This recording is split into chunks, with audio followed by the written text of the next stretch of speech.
Hello and welcome to the 100 Acre Wool Knitting Podcast. My name is Bella and I am a knitter and knitwear designer based in Northern California in the United States.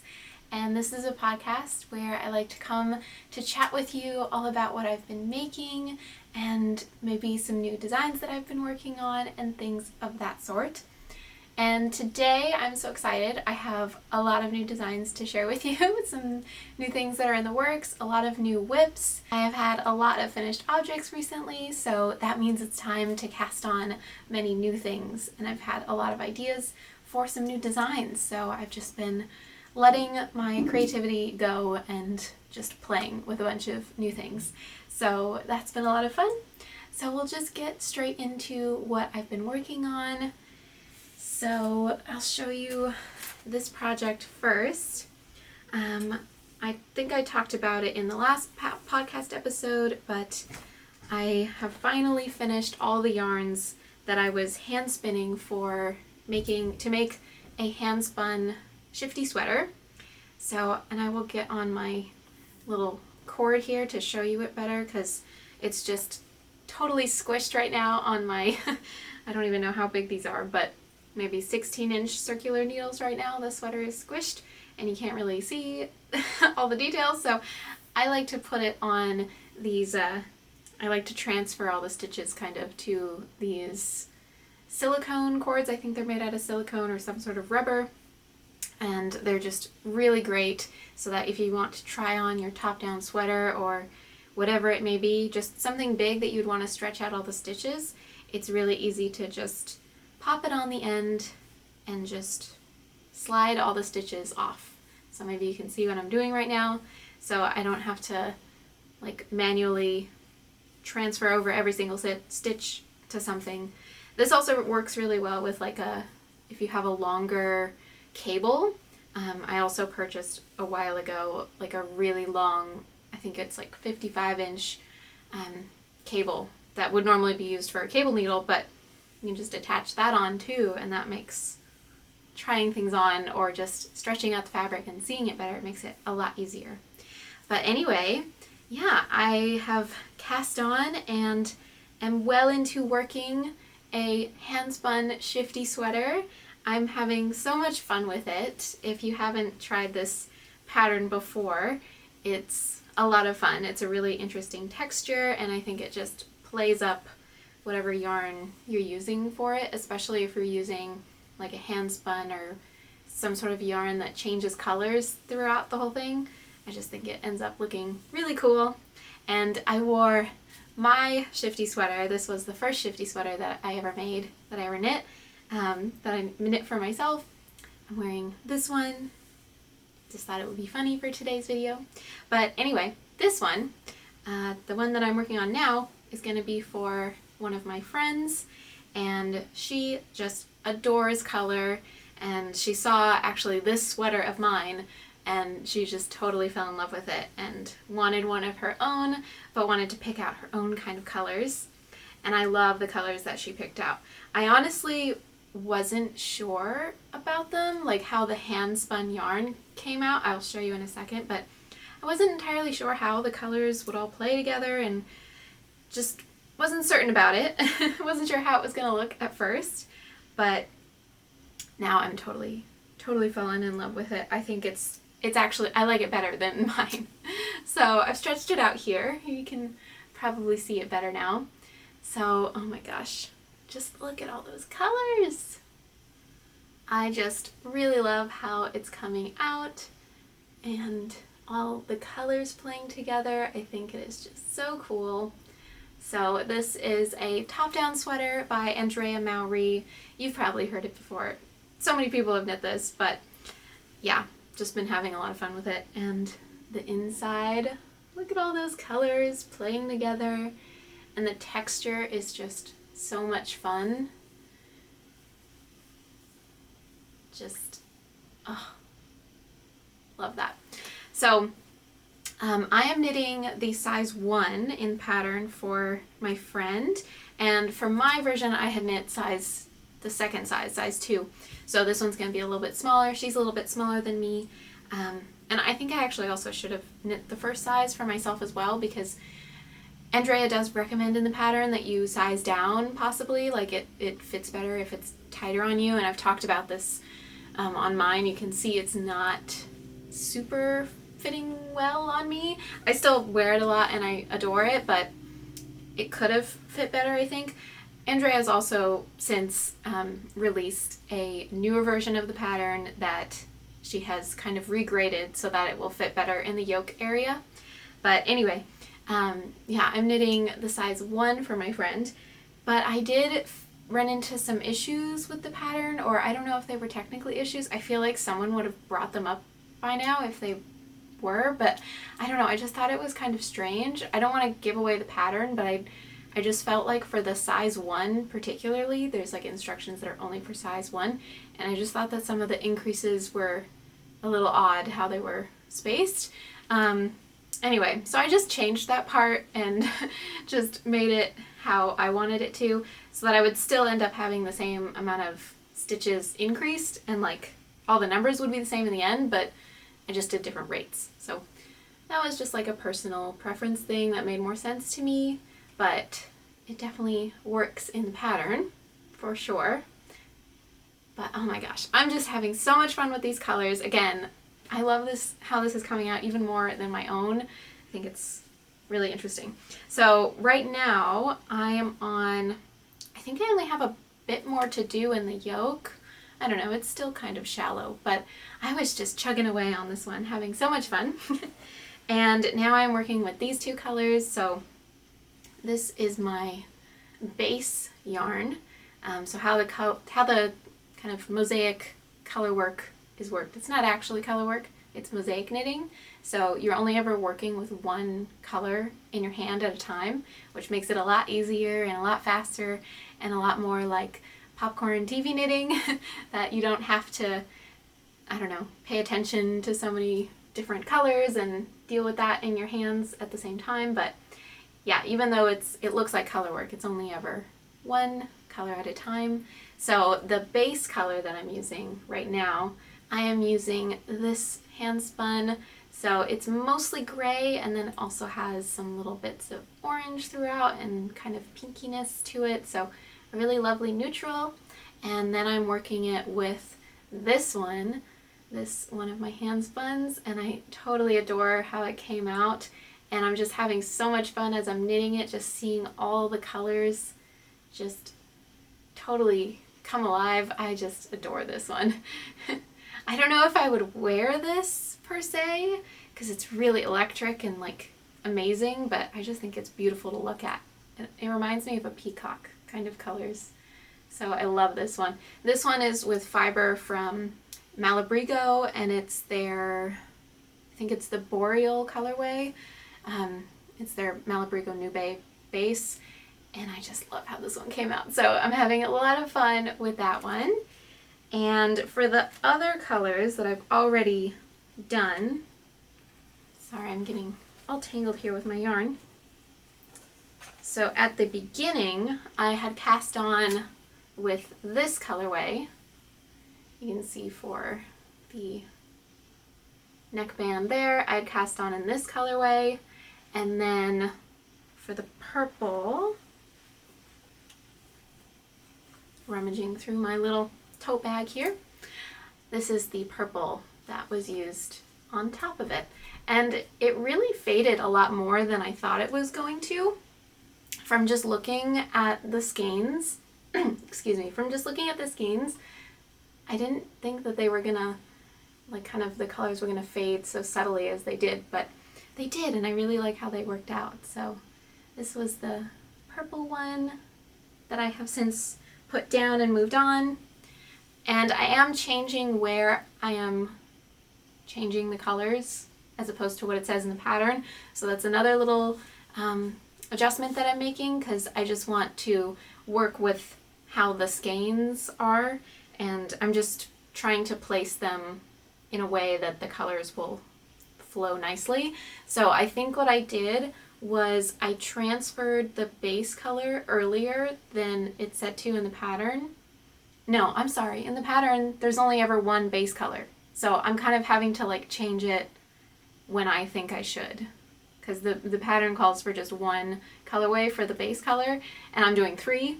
So I had to just kind of figure out when I wanted to change it. So I think I changed from the peach to the gray, I changed just about here. I think right there you can kind of see. But I tried to choose portions of the skein where it wouldn't look so stark. It wouldn't look like you're really changing colors, if that makes sense. So I'm just trying to make it look as smooth and as, gradient-like as possible, but I'm having so much fun with it and really loving how it's turning out. And I can't wait to start working on this again. I had been working on some other things for about a week and just getting excited with other things, scatterbrain, just having so much fun and excitement with many things. So, but I'm about to get back to this one. And yeah, just having so much fun. So let's get into the next work in progress. And if you're curious about what this cord is that I'm using, I will have a link to the one that I purchased down below. Not at all sponsored or anything like that, but I would recommend it if you don't have one. I think that they're a great little investment if you knit a lot of sweaters or any sort of big projects like that. Okay, so, actually, I have a finished object that I forgot to get to first. So I have finished a pair of socks, and I'm so happy that they're finally done and finished and I can start wearing them. I still have to steam this one. You can see it's a little bit more tight and not settled like this one is yet, because I did steam block this one. But I'm so happy they're both finally finished. So these were some improvised scrappy socks that I really wanted to knit. I was just craving some super cozy and warm Colorwork socks and just kind of made up a little pattern of my own. The base of the construction was not made up by me.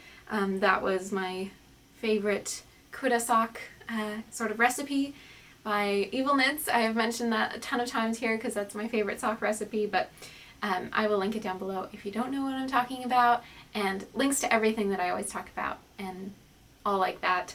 Ravelry, any sort of yarn that I talk about, all of that is always linked below the video in the description. But yeah, anyway. So these, I just wanted to use some of my unspun yarn knitted in scraps and just make some Colorwork socks and just kind of make them up as I went along and just kind of playing with colors. So I did select from my stash of little knitted in scrap balls. I did select a little colorway sort of vibe. I was going for more neutral or faded gray, I don't know, just kind of almost baby colors. I think of these as like kind of babyish colors, just really muted and kind of soft was what I wanted for these, except for that little bright part or darker part there, but I think it still works. So yeah, I tried to actually make the socks between themselves match. So they have the same, as far as I know, they have the same colorways for the same sections and the same Colorwork little bits. And I just kind of made it up as I was knitting. So, and then I just copied what I did in one sock for the other one. So that was kind of the process. I had a lot of fun with it. I would highly recommend that you try this little exercise if you have scrap yarn of any kind. I think that would be so much fun, super fun. And the Kuda sock recipe, I think it would be a great way to use it because you don't have to use a certain needle size, you don't have to use a certain weight of yarn for that. You can really adjust everything, and Miss Evil, she puts in her pattern, in her little recipe, she puts a lot of great little helpful tips to make sure that it will fit you properly, and just kind of things that you want to keep in mind to make sure to do so that whatever yarn you're using or whatever needle size you're using, that you're gonna knit a sock that will fit you or whoever you are knitting it for.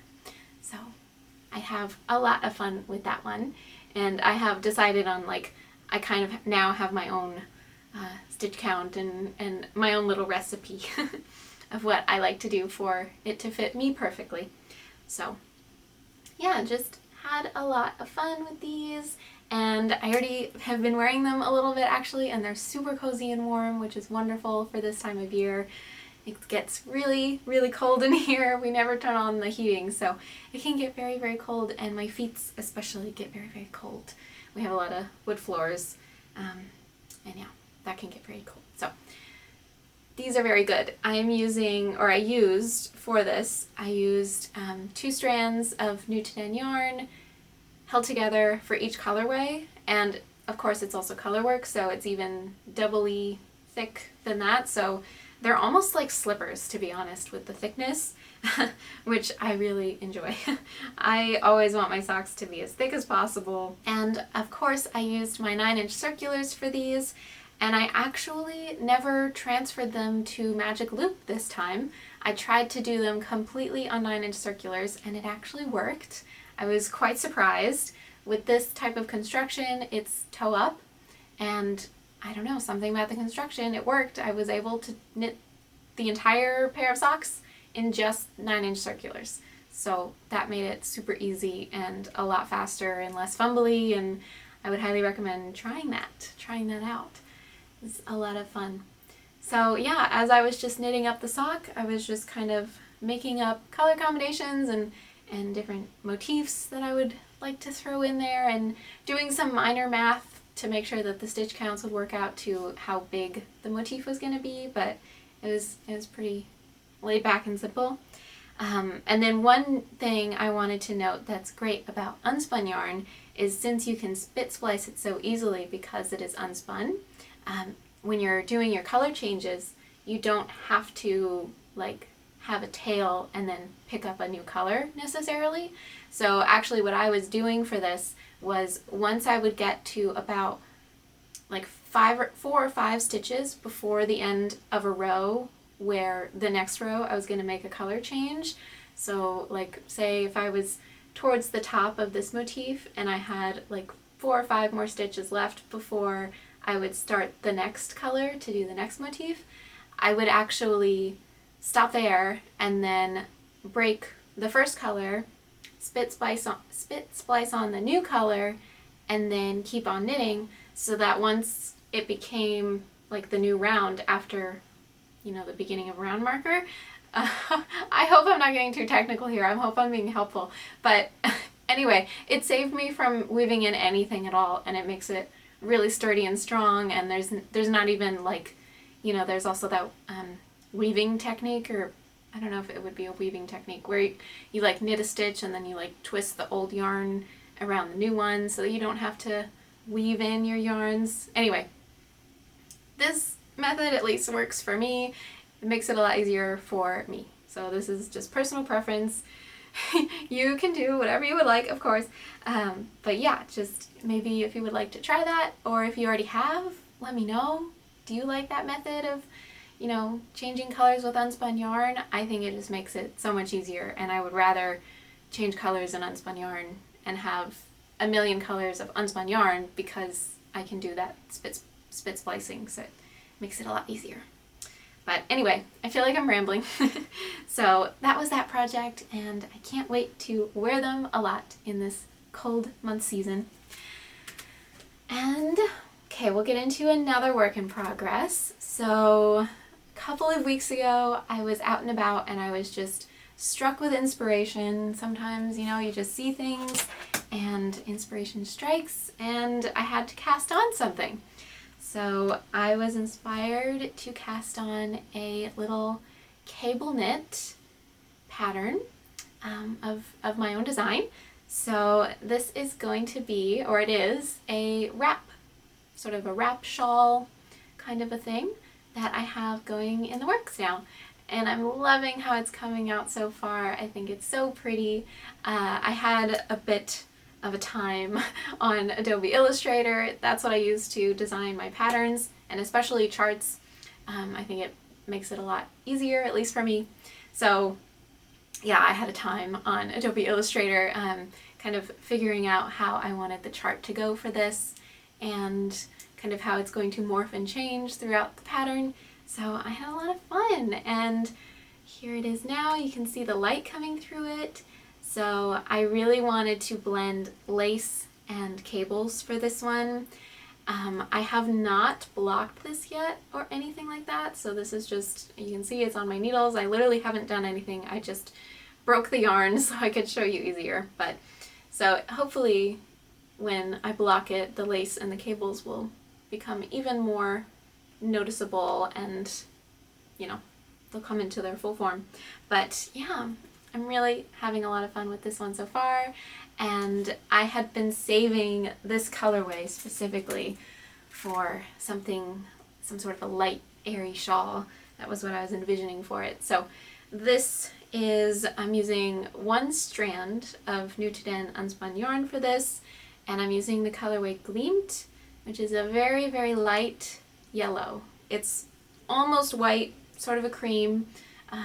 In some lights I think it can look white, in some lights it can look more yellow and cream, but anyway, this is the colorway that I'm using, and it has just some wonderful flecks of other colors, some oranges, and it's like sunshine. I think it's a really beautiful colorway. So I just wanted to reflect sunshine and light through the pattern because I thought the color was just perfect for that. So yeah, having a lot of fun with this one, and I'm actually surprised with how much I've already gotten done. I just cast this on, like, I don't know, well, the amount of days that I've worked on this, I feel like I've gotten more done than I would normally, especially for it being lace and cable knit. But I've been doing this new technique of cable crossing, which I think is really helping to speed things up for me, and also kind of makes it easier. So if you're a cable knitter, you've probably done this before, but if you're not, and if cables seem, I don't know, daunting to you or anything like that, then maybe try not using a cable needle. I know that may sound counterintuitive, but if you don't use a cable needle and you instead rearrange the stitches off of the needle, it's really hard for me to explain just here without showing you. So if you would like a tutorial on what I'm talking about, cabling without a cable needle, then let me know. I actually do have a tutorial for this that I made a couple years back, but that was using intarsia as well, intarsia. So that's kind of more complicated, and that's like a different, I don't know, you're using multiple colors and doing cable crosses, so that's kind of different. But anyway, if you would like if you would like me to make a tutorial on what I'm talking about, cabling without a cable needle, cable crosses and such like that, then I would be happy to do that. Happy to share. So yeah, having a lot of fun with this one. And like I said, I'm using 1 strand of unspun yarn, nothing else with it, just single-stranded, and that's been a work in progress. There are some times, I know people have told me that, you know, when they work with unspun yarn, it can get really thin in some points and break, and it just seems a little fiddly. I really think it has to do with your tension and just how you're pulling on the yarn. And like I said, I am working on a unspun yarn kind of helpful tips video, which will be out. But besides that, I have been needing to kind of break the yarn sometimes, like intentionally break the yarn at sometimes, and then spit splice it together just to make sure that it's as strong as possible, and it's got, just to make sure it doesn't get too thin. So that's one thing. And the other thing is really about the base that you're using, I think. I have some Manchalupi in my stash that, and also some Newtoden, of course. And I think it really depends on the brand and the colorway, because sometimes, even though it's single strand, it can still be perfectly sturdy and strong. And then some colorways or some other brands can be easier to break single-stranded. So I think that also depends. It just depends. So you have to kind of trial and error and see what will work best for you. And of course you can always hold something else with it. If you would like to hold a lace weight with it, and maybe adjust your gauge around that to make it easier. Anyway, I will have all these things in the unspun yarn video. But yeah, and I'll show you the back as well if you're curious. Kind of looks interesting with the textures. But yeah, and I'm not sure if I've decided on a name for this pattern yet. I'm thinking light flare or something along those lines. Sorry about the noise of the needles on my chair. Something to do with light and airiness. So yeah, you may be able to see, you may be able to tell. This is where my live stitches are, so the wrap is going to be expanding out this way. So it's going to be this wide, or you know, when it's blocked it'll be a little bit wider, but it'll be longer, very long. So almost you could wear it even as a scarf, probably, a kind of a really wide scarf. But yeah, so that's how that one's going. Having a lot of fun with that project. And then another work in progress I have over here. Okay, so this is another work in progress. Not a new cast on. I shared this with you a bit last week, or not last week, but last podcast episode. And I've gotten some more work done on it. It's turning into looking like a garment now. So this is my velvet moss vest that I have going, and I'm just having so much fun with the texture. It's really coming out just, I don't know, I'm having a lot of fun with it. It's coming out a little bit more, the herringbone-ness to it is coming out a little bit more muted than I was expecting. I think because of my color choices. They aren't super contrasty, which is what I wanted, but yeah, I think if you chose some more contrasty colorways, it would really play up the herringbone texture and pattern to it, and I think that would just look gorgeous. But in certain lighting and in certain angles, you can really see the herringbone, and it's just a lot of fun. Just having so much fun. And it may look complicated or weird, I don't know, but it's really actually simple to execute, to actually knit. And you're working flat, and it's a type of mosaic knitting, so again, you're only ever working with one color in your hands at a time. So that makes it easier, at least in my opinion. And again, I talked about it last time, but I'm working this sideways. So I cast on here, and it's a provisional cast on because the garment is going to be worked sideways and around, so it's going to be worked flat kind of across the front and then across the back, and then the back will be attached to the front via the provisional cast on here in the white. You can see there's a bit of positive ease built in, and then there's also going to be some finishing details on all the edgings, of course, but the fabric does lay really flat by itself, which I'm pleasantly surprised with. I didn't really know what to expect. I've never done anything with this sort of a texture before. Just kind of made it up, and I'm really surprised and happy with how the fabric's laying right now. I think it's really beautiful. So the colorways, or the yarn that I'm using, I am using technically 3 colors, technically 3 different yarns, but in the actual garment it sort of turns into 2. So let me explain. I'm using a strand of unspun yarn. Sorry, I have a lot of yarn barf going on here. So I am using 1 strand of unspun yarn. This is a Newton yarn colorway, and I'm holding that with a strand of silk mohair. And the silk mohair came from Dragonfly Fibers and Cannon Dye Works. I think that's their name. I actually got this colorway in a set, and I'm just using the mohair part of that set in this because I just loved how these 2 colors went together. You may not be able to see here, but I don't know, once they're knit up, I just really enjoy how the brown goes with the green. Maybe I can hold them all up so you can see. Can you see that? Perhaps. But yeah, just in my little swatching, I had a lot of fun with how these 2 colors went together. So that's that kind of one color, right? And then the other color is one of my own hand spuns. a handspun yarn that I did a couple years back, and this is what this one looks like.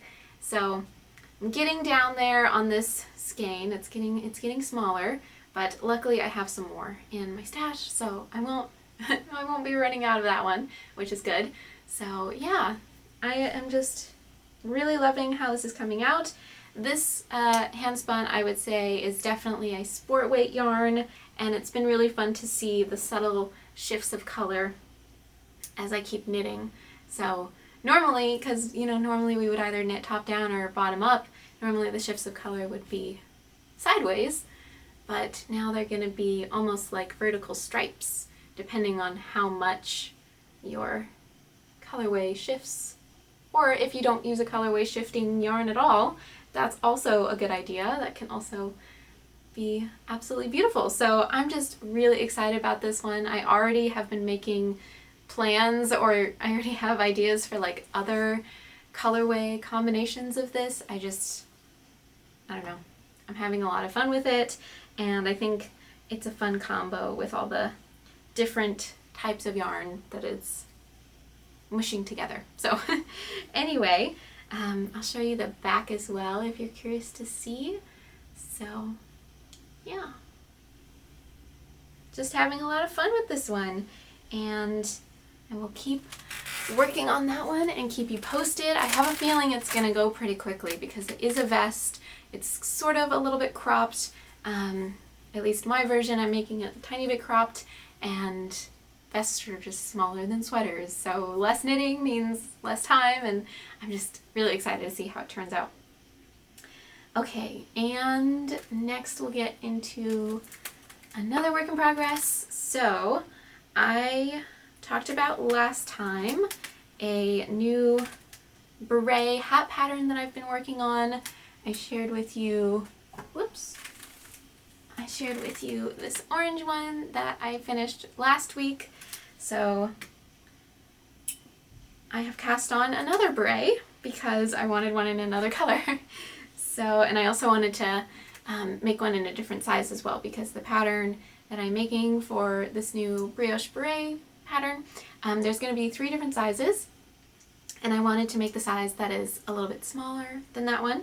So that's what I have cast on here, and I haven't gotten too much done on it, but it's been really simple and fun. Definitely a TV knit, and just having a lot of fun with it. So I'll put it on. Maybe you can kind of imagine how it'll look. At this stage they always look kind of funny, huh? But I'm really liking how the brim is fitting. This one is going to be more of a, not tight, but much more of a fitted brim, at least on my head shape and size, whereas this one is just indulgently large and comfy and cozy. So yeah, this one is going to be kind of the medium size, and maybe if you imagine that you can't see the top of my head. Yeah, so I'm really excited about this one, and I think I already know this one will get a lot of wear in my wardrobe. The colorway is just going to be really great. It's a very, very gray pink, so it's pretty much a neutral in my book. I have a lot of pink things in my wardrobe, and kind of, well, I would say more gray pink things in my wardrobe, or like lighter pink, more like natural pink, if you would want to say. So I think this will go with a lot of things, so I'll get a lot of wear out of it. So if you would like to be a test knitter for this pattern, again, I said there's going to be 3 sizes. This is the middle size, this is the big size, and it's going to be a smaller one as well, probably a child size more like. So if you would like to be a test knitter for this pattern, I am going to be making the test knit call in just a few days. I'm not sure when exactly this video is going to be going out, but if you would like to sign up to be a test knitter, check out my newsletter linked below. You can sign up there, and I will email you directly the link to sign up to be a test knitter, or you can follow me on Instagram as well. I will announce it on there. Either way, whatever works for you. And yeah, I'm really excited to get this one in test knitting, and I think it's gonna be a very cozy and fun and quick knit. So the yarn that I'm using for this version is again different. than the one that I used for the last one. So this one I am using now 2 strands of a lace weight wool yarn, and I need to find the ball band for it. And then I'm holding it with 2 strands of mohair, and this mohair is from Knitting for Olive, and it's their only mohair base. And I think the colorway is Rose Clay, I believe. I am in love with this colorway. This is probably my favorite pink ever. It's like the perfect in-between of like beige and gray and pink. If you're looking for a neutral pink, look no further. This is amazing. And then I also really love this one. This is a La Bien-Aimée yarn, and oh, I think it's their Helix base.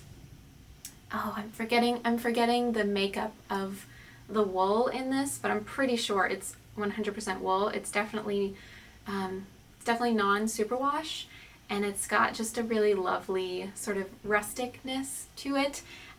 La Bien-Aimée tends to have more superwash wools, more superwash yarns, so when I saw this in person a little while ago, I just had to pick it up. I adored the colorway, and the base itself I think is just really beautiful.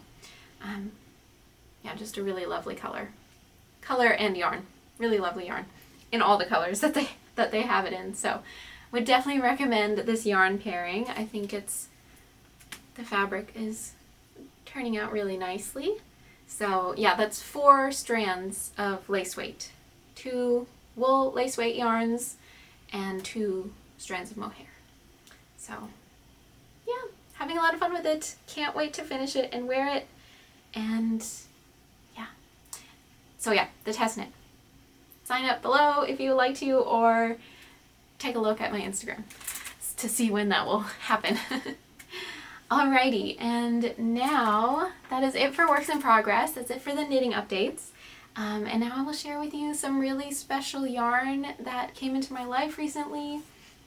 So a lovely viewer here of the podcast, and also one of my test knitters, she was so kind to send me some yarn from where she lives, some really local yarn to her, and she also told me sent a little story along with it with some backstory. So I wanted to read that to you and just let you know. So kind of the backstory of why she sent this to me. She knows that I love unspun yarn and knitted in yarn and rustic wools and things like that, and she thought I would really love this as well. So she wanted to send some my way so I can try it out. So this is Lovikka, and it's, I cannot speak Swedish, so I don't want to butcher the whole title of the whole ball band here, or the skein band, but I'll put it up here so you can see. So this is the yarn. It's really bulky weight. It almost looks like an Icelandic wool, but it's much softer than at least the Icelandic wools that I have felt in person before. It's almost not scratchy as far as more woolly wools go. It really feels a lot better, but it's super bulky weight, really big. So I'm excited to work with this. I haven't figured out exactly what I'm going to do with it, but I may do one of the classic mittens that this is usually used for. So I'll read the little story to you or the little backstory of this yarn that she sent to me. So thank you so much, Henrietta. That's who sent it to me. Thank you so much again. I really love this yarn. Okay, here's a Swedish yarn that I wanted you to try. It is called Lovikka, after the small town in the north of Sweden where the yarn was originally made. This particular one was made at a mill on an island, Åland. I don't know if I'm pronouncing that correctly. Just 2 hours from where she lives, and the traditional pattern that is made from this yarn is called a Lovikka Lovikka mittens, which have some embroidery, and they are very simple at the cuff. And I will put in a picture here if I can find one of what they look like, but she says that she normally makes hats with them. So I may do that too. I don't know yet, but I just am so grateful for her to send that to me, and really excited to work with them. Yeah, it really doesn't feel itchy on my neck, which sometimes I can be sensitive. Let's see, on my forehead. No, that feels nice. Yeah, so maybe check this out.